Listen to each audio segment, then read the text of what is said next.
Welcome to Picking Bones. I'm Eric Jones, and today we're going to talk about dinosaurs. I love these types of topics. They're really a lot of fun, and it really fits into a topic I've been thinking a lot in general lately, which is the idea of foundational lies that we've been told. There are many lies that our worldview is shaped on. The worldview that is pushed on us in modern schools, through the media. What is told to us is the actual chain of events that led to where we are today is really quite far from actual reality. And the way that they've convinced people to look at the world in certain ways is largely through these foundational lies. So the topic of evolution and creation is a very important one, and we're going to look at specifically dinosaurs today. Now, I want to start by pointing out that the term dragon shows up in the Bible. It is a biblical term, and it's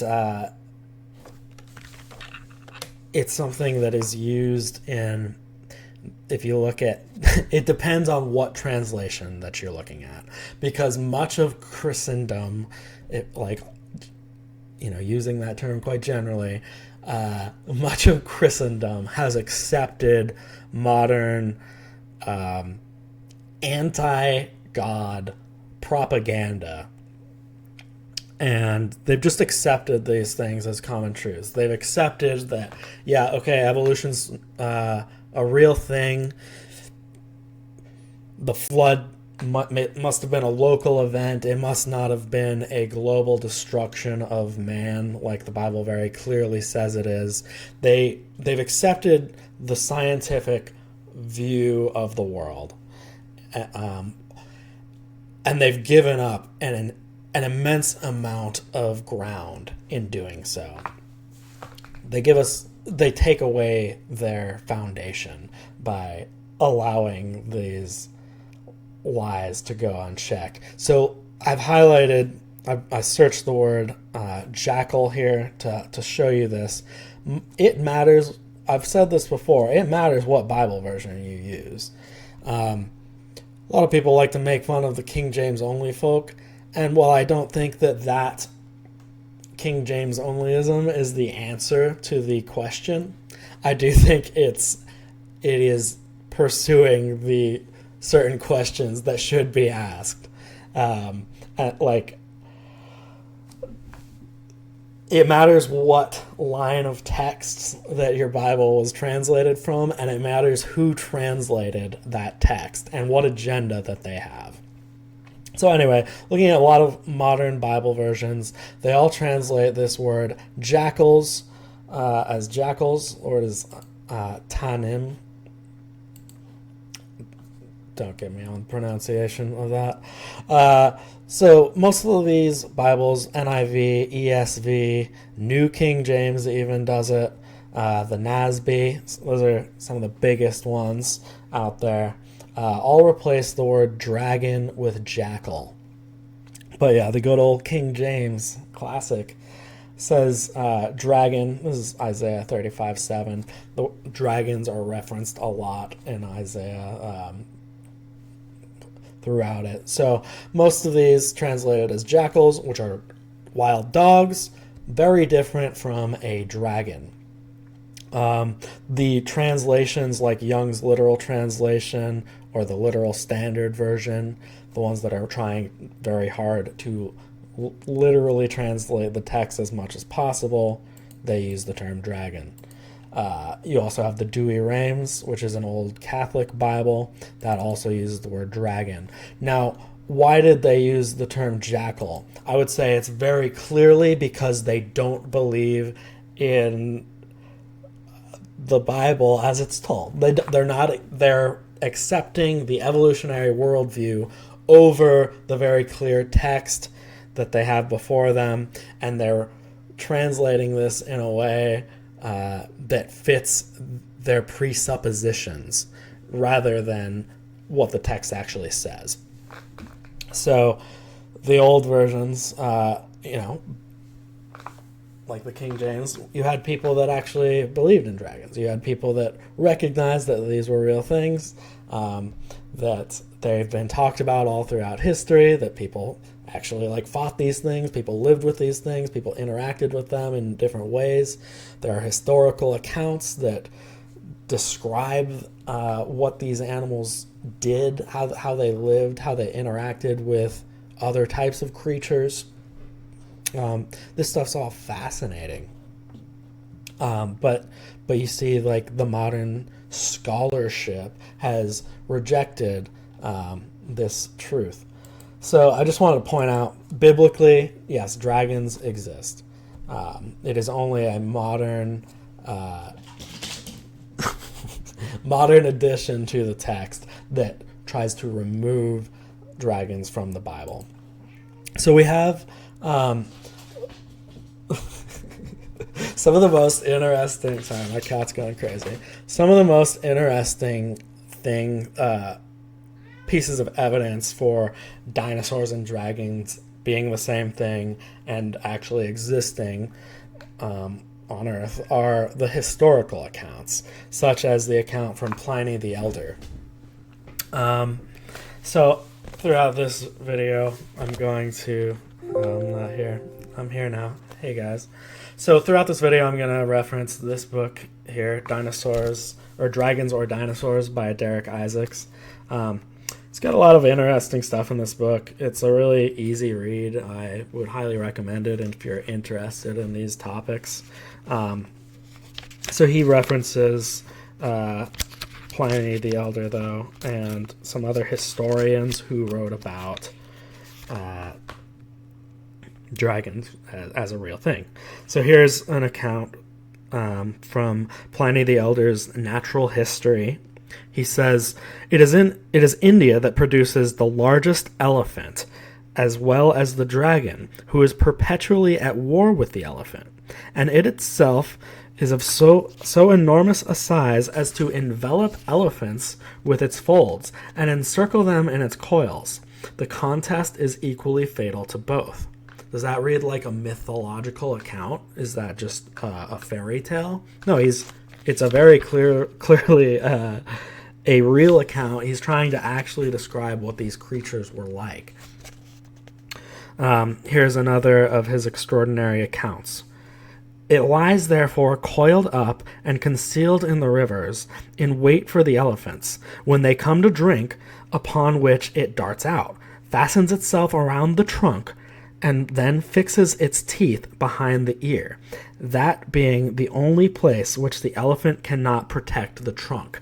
So, really, really interesting stuff. We also have Herodotus, another important early historian, and he said, it says here, Herodotus felt compelled to verify the account for himself.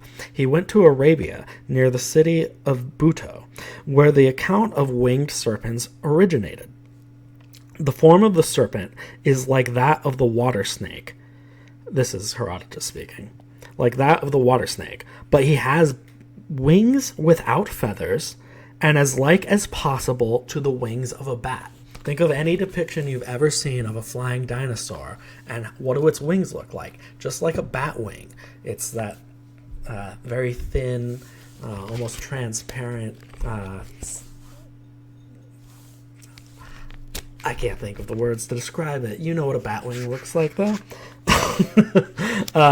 So I really love those historical accounts. I think they're especially interesting. Some of my favorite stuff within this realm. Here's another really interesting account. Comes from Marco Polo, the famed explorer.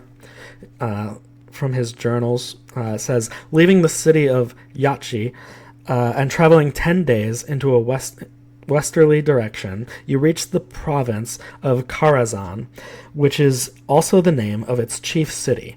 Here are seen huge serpents, 10 paces in length, and 10 spans in the girt of the body. At the forepart, near the head, they have 2 short legs, having 3 claws like those of a tiger, with eyes larger than a 4-penny loaf. and very glaring. The jaws are wide enough to swallow a man. The teeth are large and sharp, and their whole appearance is so formidable that neither man nor any kind of animal can approach them without terror. Fascinating historical descriptions of creatures that men actually saw with their own eyes. Related to that, we have all the accounts of Native Americans describing the massive lizard, the dinosaurs, the dragons that they lived with, that their people lived with. So let's jump into some of those accounts here in Derek's book. So there are the accounts of the Thunderbird, which are very interesting.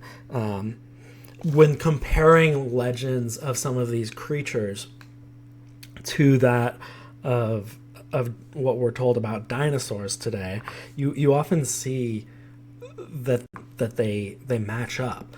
For example, another important element of Thunderbird lore is that they laid eggs. This is more telling than you might think. It was not until a discovery in China in 2004 that showed a fossilized egg with a petrosaur inside that scientists could end the wide debate as to whether or not these creatures laid eggs.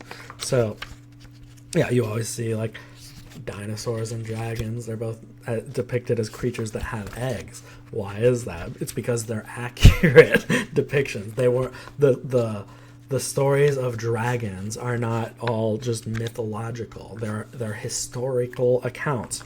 The thing is, to accept the evolutionary worldview, you have to deny history. You have to deny all of history. You have to put your faith in modern science that's come about within the last century or two.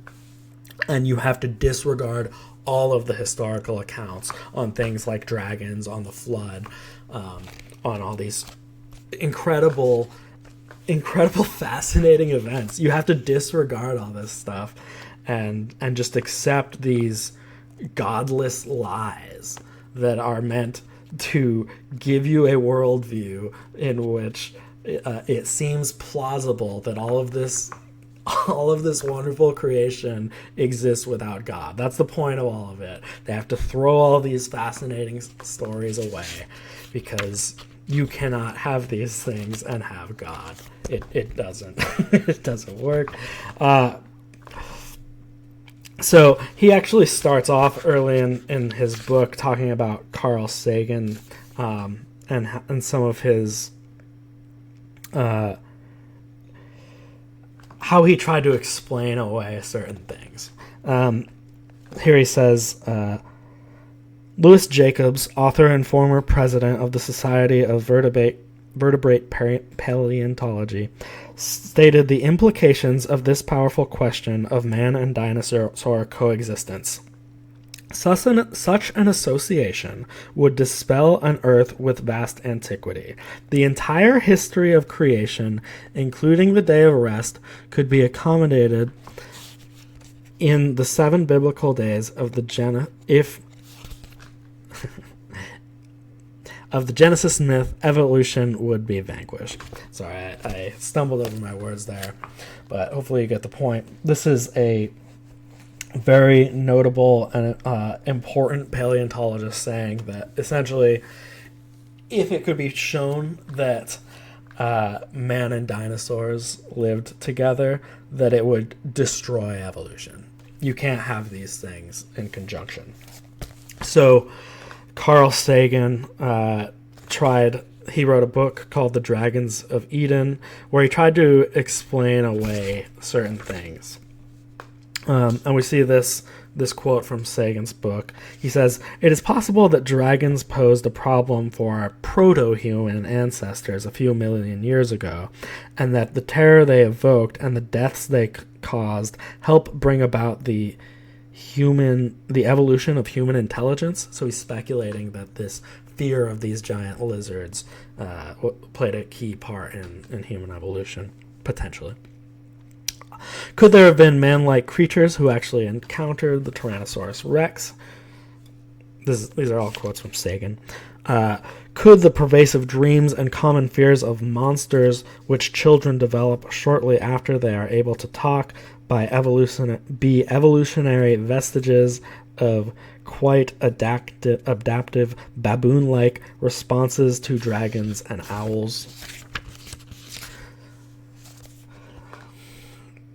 So, Sagan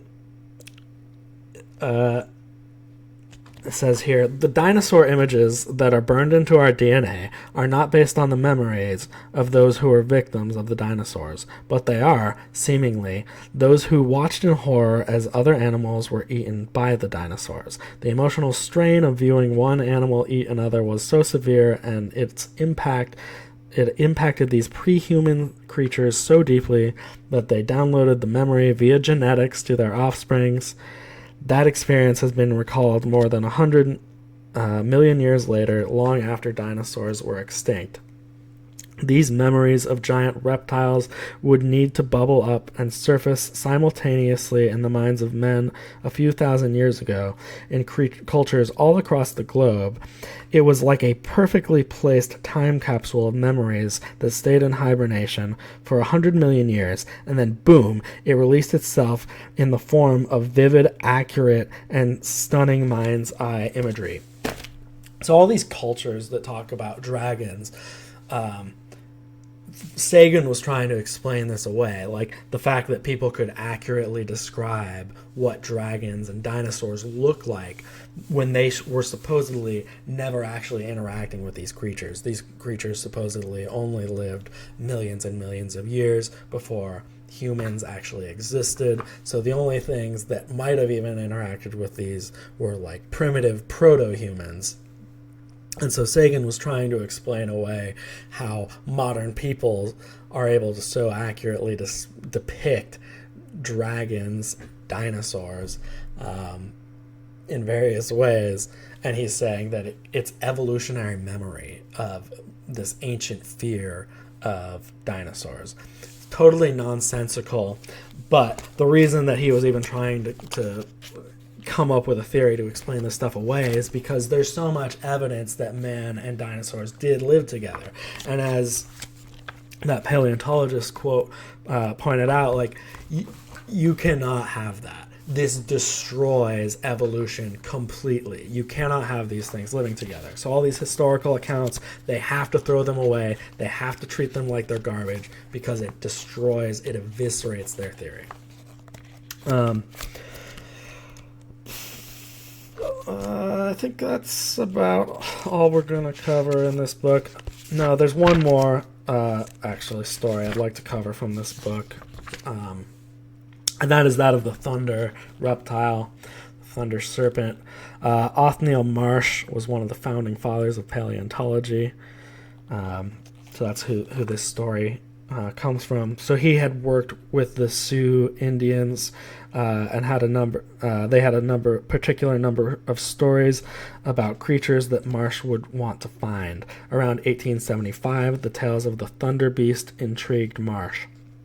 He had learned that the remains of the so-called thunder beast could be found in the Badlands. The Sioux spoke of this gigantic creature that is no longer alive today, but was once alive in their lands. So the Sioux said that this was a creature that their ancestors had actually lived with. They might not have been there when this paleontologist was in America exploring this matter, but it was also not millions of years in the past. It was in the recent past. When Marsh found the remains of the creature, he named it to honor the Sioux tribe. It was this creature with the wrong head that was named the Brontosaurus. So you've probably heard of the Brontosaurus. They renamed it, and then I think they've gone back to the name now. I don't know. I don't care. Because they're all liars. They're scum. Like, it's a Brontosaurus, guys. All right, we all know it's a Brontosaurus. And that name, though, that name Brontosaurus, it's awesome because that name literally means thunder reptile. It's named after the Sioux tribe's name for this creature. They called it the thunder reptile, or the thunder beast, because it was because of the massive sound that this creature made.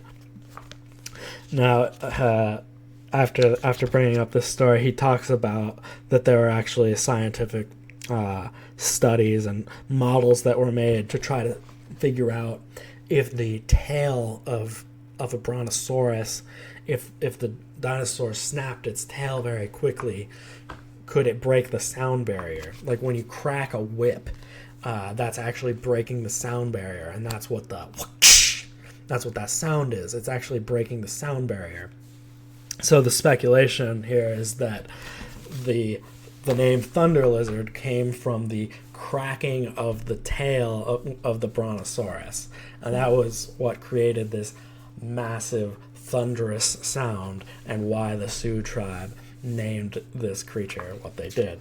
But that's what the name Brontosaurus is. It's absolutely fascinating stuff. So there's so much interesting material that does show us that people lived with dinosaurs, and you have to disregard all of this history in order to accept the evolutionary worldview. We also have legends of many heroes all over the world. There are many, numerous towns and cities that are named after heroes or dragons that existed in the area. The most famous Polish legend, discoverkrakow.com. It doesn't matter. You might not think this is the best site, but it doesn't matter. This is a commonly known story of the Wobble Dragon. It's this dragon that is tied to the city of Krakow, and it was this dragon that was terrorizing the people. Nobody was able to slay this horrid beast until someone eventually came along and they stuffed a carcass with a bunch of sulfur, and the dragon comes along, eats the sulfur-filled carcass. Then it wants water, needs water, goes and gobbles down water until it explodes, and that's how they took down the horrid beast. Really interesting stuff. But all of these legends you have to disregard. There's this coelacanth fish that you may have heard of. Like, this was a linchpin in evolutionary theory. This fish was said to be the missing link for kind of, this was the thing that was supposed to have developed like arms and legs and walked onto land. And they said it lived and went extinct about like 70 billion years ago. But then they found, it's still alive. It's still alive, and it's exactly the same. It hasn't changed one bit from when we say it was around 70 billion years ago. Evidence shows that this thing hasn't evolved even slightly when it's said to have been the fish that walked out of the water. So evolutionary theory is nonsense, and every time something comes along that disproves the theory, they'll just make up more bullshit. They'll be like, I guess that it wasn't that fish, it must have been a different one, guys, our bad. Actually not our bad, just forget that even existed. Let's just never talk about that again. It's all nonsense. It's bullshit. They're just trying to convince you of their theory, and they'll disregard anything that contradicts it. Another thing Darek talks about in his book is a lot of these various like murals and pieces of artwork, cave art, different things that different pieces of artwork that depict dinosaurs all around the world. Not even gonna go into all these, but like you can just kind of scroll through a page like this. There are tons of artifacts like pots, pottery, cave paintings, murals, rocks, like all sorts of things that pretty clearly depict dragons or dinosaurs. This one's pretty interesting. You can see these huge spikes on the back. That Cambodian one, like this one's a very like famous image among creationists because just like look at the back. We don't have creatures that have back spines like this, but you do see them on such things like the Stegosaurus, and you also see them on dragons. Like it's very common that dragons are depicted as having something like this, these jagged protrusions on their backs. Like these things are described in the same way because they're describing the same thing. Dinosaur is just a modern word. It didn't even exist. Dinosaurs and dragons are the same. It's and that's awesome. Like it's so interesting. There's a couple more things I was going to get into, but who cares? I'm good with what we've done here. I'm going to bring up this this passage. This is one of my favorite passages. It's 2 Peter 3. Knowing this first, that there shall come in the last days scoffers, walking after their own lusts, and saying, where is the promise of his coming? For since the fathers fell asleep, all things continue as they were from the beginning of creation. That's really a kind of interesting point, because part of modern scientific theory and like their dating methods and why it doesn't work is because they have the presupposition that all scientific law has always been the same. When from a biblical perspective, no, creation was drastically changed at the point of the fall of man.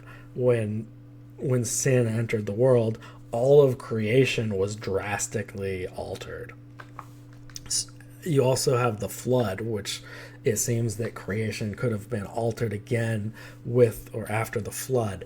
So from a biblical perspective, no, like we don't think that things are always the same as they always were. We think contrary to that. So that little phrase I think is especially interesting.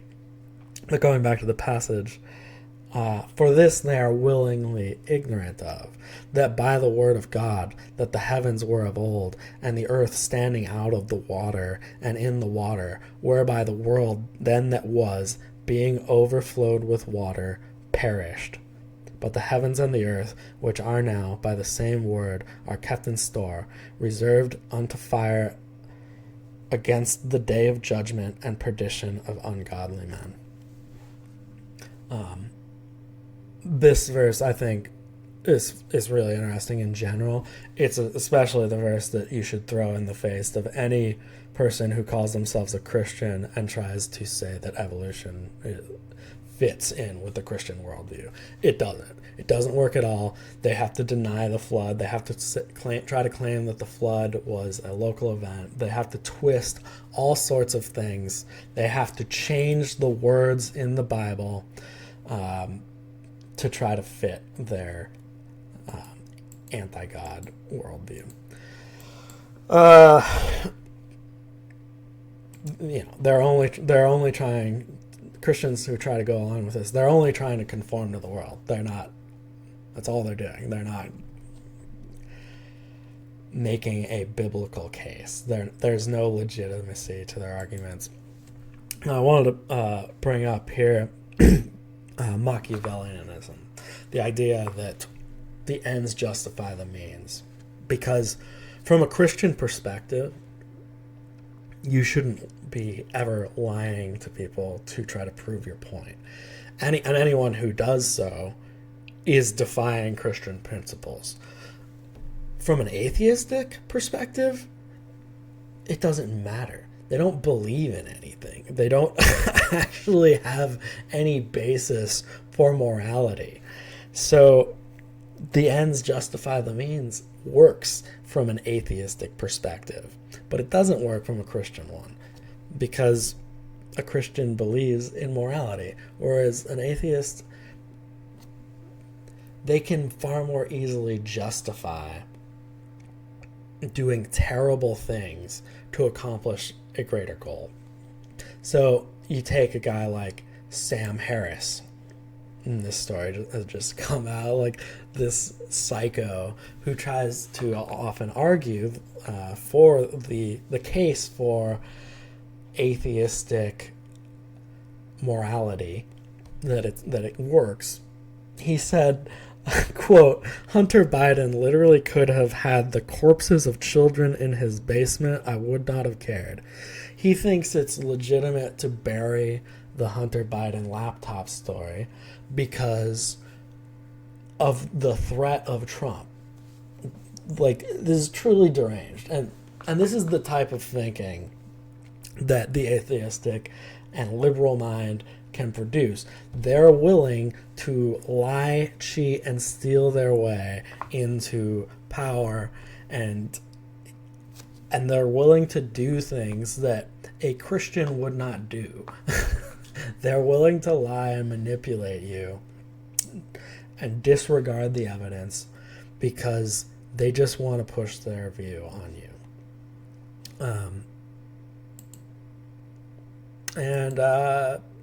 Yeah, I think that's was the last point I had. Evolution sucks. Not a real thing. I've never even considered it as a potential possibility. Even when I had very firmly rejected Christianity, it's just stupid. You shouldn't believe in it. And I hope you have a great day. Stop believing lies. Everything is propaganda from the mainstream media. Just stop paying attention to it.